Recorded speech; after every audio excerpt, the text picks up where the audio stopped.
Kwaresma, panahon ng pagninilay at pagkikiisa sa pagpapakasakit, pagkamatay at muling pagkabuhay ng ating Panginoong Hesukristo.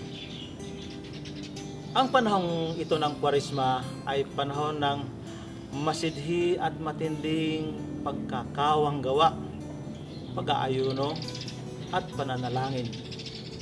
Ang tatlong gawaing ito ay naging bahagi sa buhay ng ating Panginoong Hesukristo.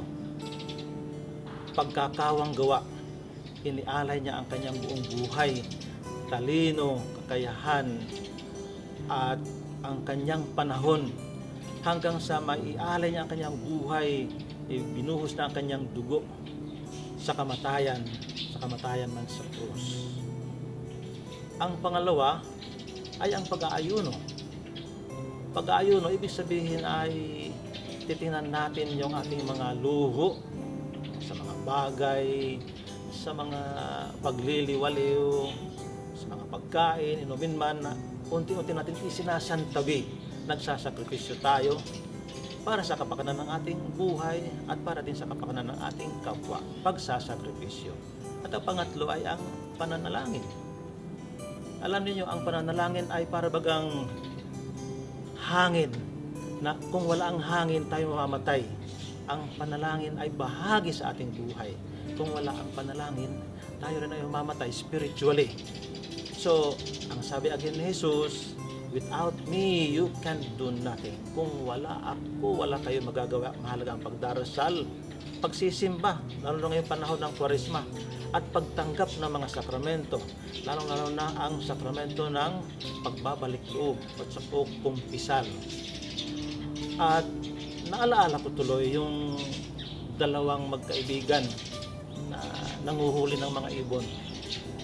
Naisipan nilang pumunta sa bundok, sa kabundukan, dala ang lambat at patuka sa mga ibon para sila manghuli at para maipagbenta nila.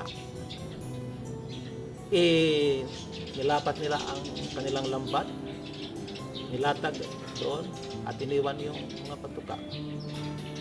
Iniwan nila. Pakalipas ng 3 araw, sila ay bumalik. Naroon ang mga ibon sa ilalim ng lambat. Kaya lamang, hindi pa pwede pagbili at sila ay mga payat. Kinakailangan patabain ng patabain. Kaya anong kanila naisip? Maganda siguro, araw-araw babalikan natin ito para bigyan ng tubig at patuka para sila ay tumaba. Unang balik nila, napunan nila merong isang ibon na medyo hiwalay sa nakararami. At hindi man lamang siya tumutuka, hindi nga pumapalag ang kanyang mga pakpak, tahimik na tahimik. Nakalipas ang ilang araw, ganun pa rin hanggang sa huling araw ng kanilang pagbalik. Wala na yung ibon doon. Nakalusot doon sa butas ng lambat. Mga mananampalataya, napakalaking leksyon para sa atin. Para tayo makalusot sa buhay na ito na puno ng kapighatian at mga pagsubok, kinakailangan din natin yung pagkakawang gawa, pag-aayuno at pananalangin. Napakahalaga ang mga gawain ito. Hindi lamang sa panahon ng Kwaresma, kundi sa buong buhay natin na ginawa din ng ating Panginoon Hesukristo.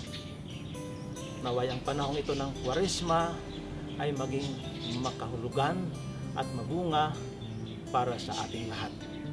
At pagpalain tayo ng pagmahal na Diyos, Ama, Anak, at Espiritu Santo. Amen. This is the word in other words.